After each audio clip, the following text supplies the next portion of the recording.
بسم الله الرحمن الرحيم. الحاقة ما الحاقة وما أدراك ما الحاقة كذبت ثمود وعاد بالقارعة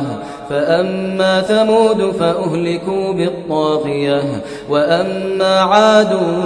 فأهلكوا بريح صرصر عاتية سخرها عليهم 7 ليال و8 أيام حسوما فترى القوم فيها صرعى كأنهم أعجاز نخل خاوية فهل ترى لهم من باقية وجاء فرعون ومن قبله والمؤتفكات بالخاطئة فعصوا رسول ربهم فأخذهم أخذة رابية إنا لما طغى الماء حملناكم في الجارية لنجعلها لكم تذكرة وتعيها أذن واعية فإذا نفخ في الصور نفخة واحدة وحملت الأرض والجبال فدكتا دكة واحدة فيومئذ وقعت الواقعة وانشقت السماء فهي يومئذ واهية والملك على أرجائها ويحمل عرش ربك فوقهم يومئذ 8 يومئذ تعرضون لا تخفى منكم خافية يومئذ تعرضون لا تخفى منكم خافية فأما من أوتي كتابه بيمينه فيقول هاؤم اقرءوا كتابيه إني ظننت أني ملاق حسابيه فهو في عيشة راضية في جنة عالية قطوفها دانية كلوا واشربوا هنيئا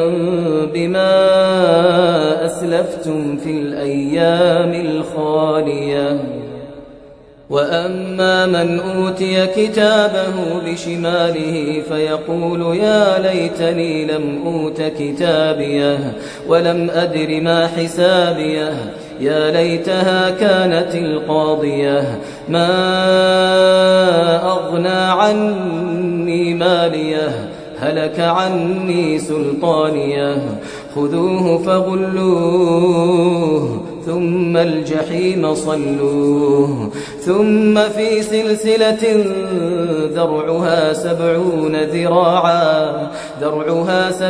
ذراعا